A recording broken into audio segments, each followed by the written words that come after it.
ये काल कह रहा है संघर्ष को गुनो तुम, यदि स्वर्ग चाहते हो तो मौत को चुनो तुम। संघर्ष हो चुका है, आराधना करो अब, ये वक्त साधना का है, साधना करो अब, वो साधना जो। नमस्कार, गुड मॉर्निंग टीवी में आप सभी का स्वागत है। मैं हूं आपके साथ अभिषेक तिवारी।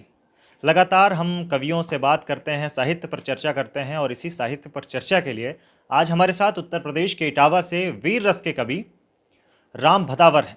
काफ़ी चर्चित चेहरा है और जब मंचों पे पहुंचते हैं तो लोगों की तालियां इस बात का संदेश देती हैं कि हमारे बीच अब राम भदावर आ चुके हैं। बहुत स्वागत है आपका रीवा में और हमारे चैनल में। गुड मॉर्निंग टीवी के सभी दर्शकों को और अभिषेक भाई को मैं बहुत प्रणाम और नमस्कार निवेदन कर रहा हूँ। बहुत सारी शुभकामनाएं, क्योंकि वर्तमान परिस्थितियों में देश का युवा जिस तरीके से विचलित है, उन दिनों आप ये बहुत अच्छा काम कर रहे हैं। आपको बहुत सारी शुभकामनाएं। बहुत धन्यवाद। तो बात चूंकि वीर रस से शुरू होगी तो बात हम करना चाहेंगे दुष्यंत से। दुष्यंत वीर रस के कवि नहीं रहे, लेकिन उनकी एक कविता बहुत मुझे पसंद है कि तेरे सीने में ना सही मेरे सीने में हो आग, कहीं भी ये आग जलनी चाहिए। कैसे जलाने का काम कर रहे हैं, कैसा महसूस करते हैं आजकल के समाज को देखते हुए, कैसे कविता पिरोने का काम शुरू किया आपने? भारतीय मनीषा में जब भी साहित्य की बात होगी, या भारतीय मनीषा में जब भी साहित्य की बात आग पीछे होती रही है, तो निश्चित रूप से भारतवर्ष में हिंदी भाषा का साहित्य बहुत ही गरिमा और गौरवपूर्ण रहा है। मुझसे पहले और मेरे आने के बाद भी वाली पीढ़ी, इन दोनों में और मेरी वाली पीढ़ी में भी ऐसे कई लोग हैं जिन्होंने भारतीय साहित्य को काफ़ी ऊर्जा दी है। इसका एक बड़ा उदाहरण, जैसे कि आपने कहा कि राम भदावर आने वाले हैं और सीधे ही आपके दिमाग में दुष्यंत जी की 4 लाइनें गूंज गईं। जब भी आप निराश होते हैं जीवन में, साहित्य का काम क्या है, काव्य का कर्तव्य क्या है, जब भी आप निराश होते हैं जीवन में, अचानक से आपकी आंखों के सामने नीरज जी आकर खड़े हो जाएंगे और वो कहेंगे कि कुछ सपनों के मर जाने से जीवन नहीं मरा करता है। जैसे भी आप समाज में आपको कहीं अकेलापन महसूस होगा तो अचानक से संतोष आनंद जी आपके सामने आके खड़े हो जाएंगे और वो कहेंगे कि एक प्यार का नगमा है, मौजों की रवानी है, ज़िंदगी और कुछ भी नहीं, तेरी मेरी कहानी है।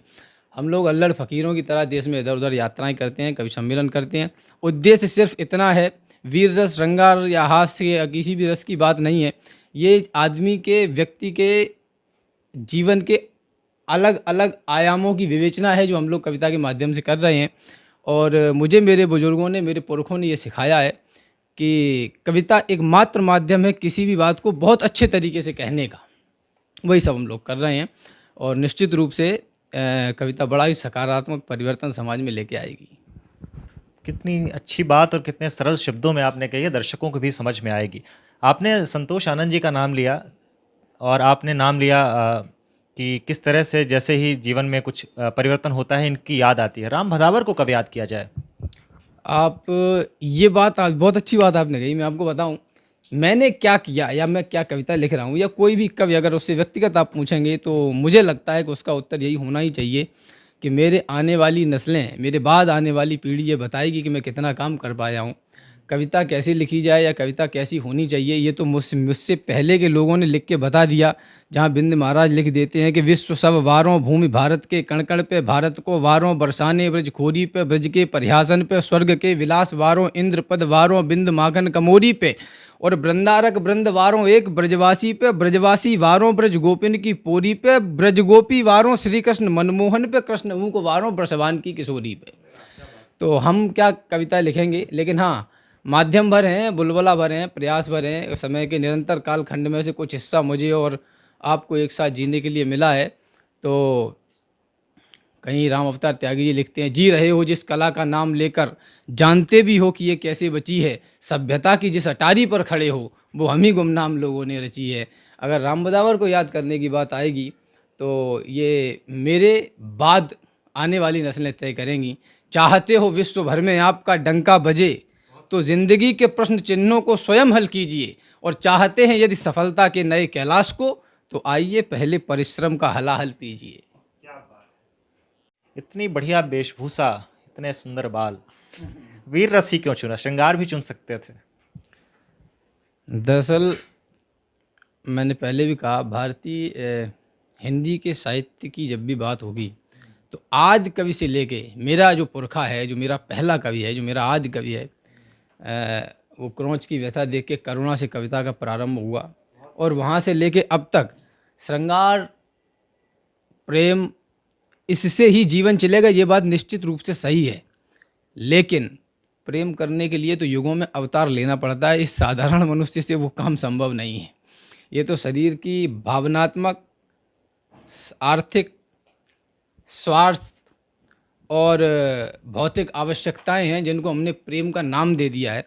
और जो मातृभूमि से प्रेम करता है उससे बड़ा और क्या प्रेम हो सकता है। कहीं पे कहा गया, उन्होंने कहा कि पाँव के बल मत चलो अपमान होगा, सर शहीदों के यहाँ बोए गए हैं, हजारों करोड़ों बलिदानों के ऊपर खड़ा हुआ ये मेरा देश, अगर इसका गुणगान न करें तो क्या करें। ऐसा नहीं है कि मैं बाकी रसों का विरोधी हूँ, सबकी अपने अपने रसों का परिपाक है और सब अपने अपने रस के परिपाक में लगे हुए हैं। तुम जीवन के उद्गार लिखो, मैं लिखूं हिमालय की चोटी। तुम सामाजिक विस्तार लिखो, मैं लिखूं गरीबों की रोटी। तुम प्रेयस की चूड़ी बिंदिया कानों के कुंडल लिख देना, तुम अधरों की मुस्कान और सारा मुखमंडल लिख देना। तेरे सुकंठ के गीत सदा गंगा जल जैसे पावन हो, पर मेरे कंठ से रणभूमि रणचंडी का आवाहन हो। और ये सारे आयाम ठीक हैं, ठहाका भी अच्छा है, सारी चीज़ें ठीक हैं। लेकिन एक बात विशेष रूप से मैं कहना चाहता हूँ कि कहीं मैंने लिखा कि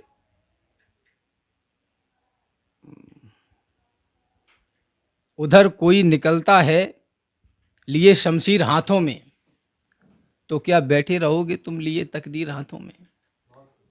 सामने हो देवता तो हम भी सज्जनता दिखाएं, हो असुर यदि सामने तो फिर कहो क्या गीत गाएं। आने वाले वक्त का हमको जरा अंदाज हो, विश्व का है सत्य और ये सच न नजरअंदाज हो। इतिहास के हर एक पन्ने में कथा सामर्थ्य की, इतिहास में लिखते नहीं बातें कभी भी व्यर्थ की। और दुनिया में सदा ताकतवरों का राज है, जिसकी भुजाओं में है बल वह विश्व का सरताज है।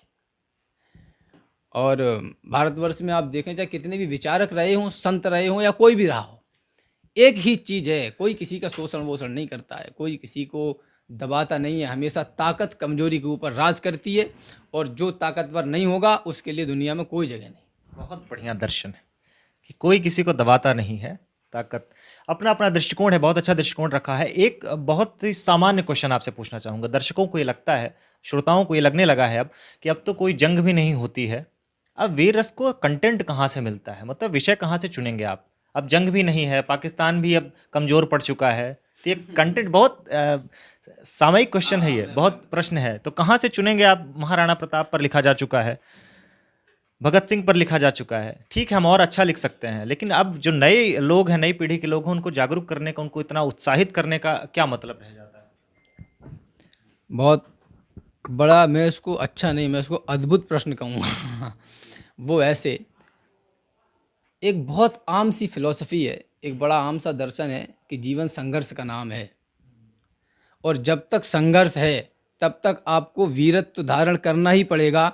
और इसको बहुत महीन प्रकार से अगर मैं कहूँ तो वो ये कि प्रेमिका को अपने प्रेम का इजहार करने में भी आपको वीरता तो थोड़ी देर दिखानी ही पड़ती है, और बिना इसके काम चलने वाला है नहीं।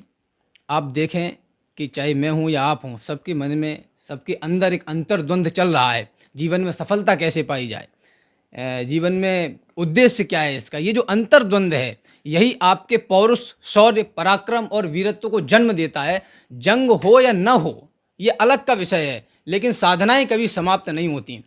वो लोग अब से 60-70 साल पहले का ही अगर मैं थोड़ा सा इतिहास उकेर दूं तो आज़ादी के बाद से लेके अब तक 2-3 युद्ध हुए, उन युद्धों को हटा दें तो उन युद्धों को बाहर निकालने के बाद इस समय में से क्या वो शांति काल था।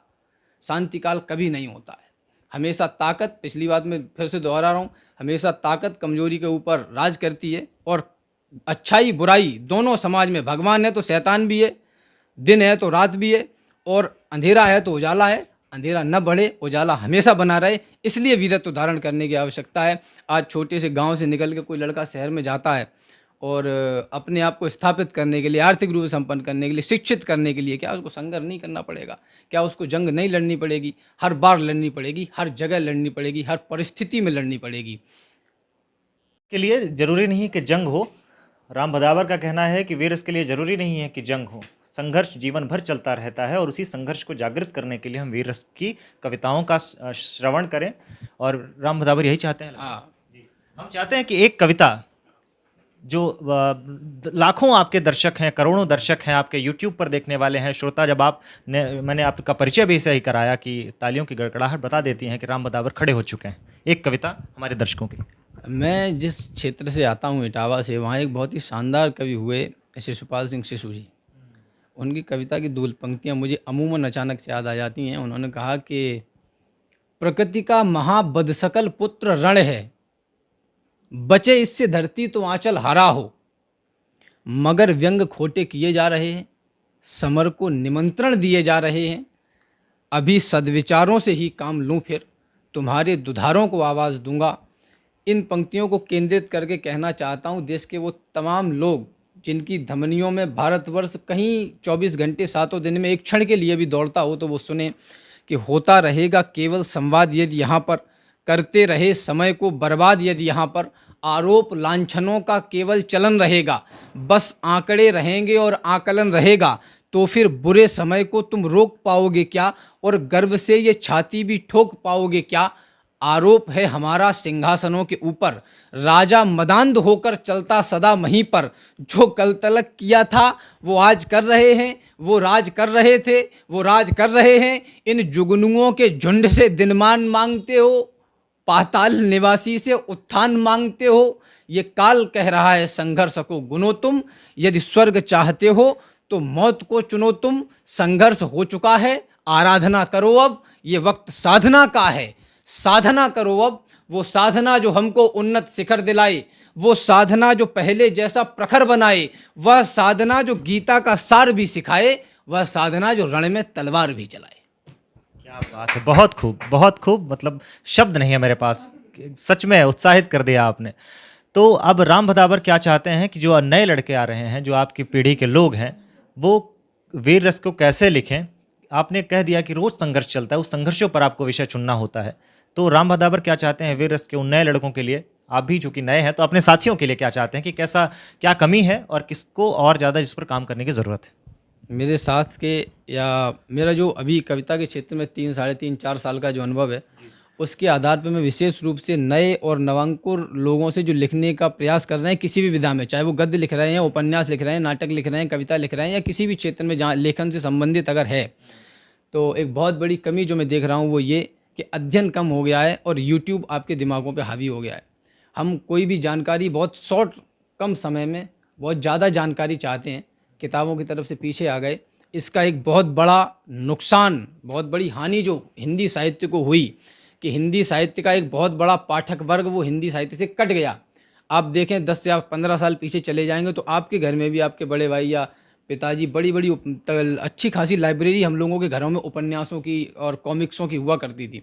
वो सारा पाठक वर्ग चला गया है, वो पूरा का पूरा पाठक वर्ग चला गया चेतन भगत के खाते में, और भी जो अंग्रेजी राइटर हैं उनके खाते में चला गया। बचती है कवि सम्मेलन की परंपरा।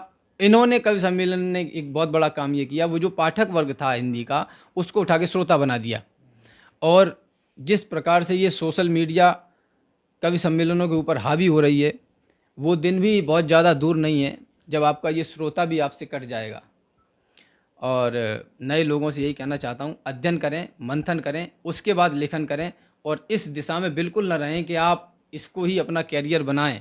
निवेदन ये करना चाहता हूँ कि कवि बना नहीं जा सकता, लेखक बना नहीं जा सकता, ये तो पैदा ही होता है। क्या बात है, इतने छोटे से अनुभव में अभी 3-4 साल ही हुए हैं, लेकिन जिस तरह से नाम कमाया है और जिस तरह की बातें की हैं, आपको भी लग रहा होगा कि कितनी बड़ी बात उन्होंने कह दी कि सोशल मीडिया के इस दौर में, दिखावे के दौर में हमें पाठक को बचाए रखना है, श्रोता को बचाए रखना है, और यही एक कविता की, यही एक कवि की मुख्य बात होनी चाहिए, उद्देश्य होना चाहिए। तो ये थे हमारे साथ वीर रस के कवि राम भदावर। बहुत बहुत धन्यवाद आपका हमारे साथ जुड़ने के लिए। बहुत शुभकामनाएं। बहुत तो ये थे वीर रस के कवि राम भदावर, और जिन्होंने बहुत अच्छे शब्दों में, बहुत अच्छे तरीके से, बहुत अच्छे सलीके से ये बताया कि वीर रस क्या है और इसकी ज़रूरत क्यों है। बने रहिए गुड मॉर्निंग टीवी के साथ। धन्यवाद।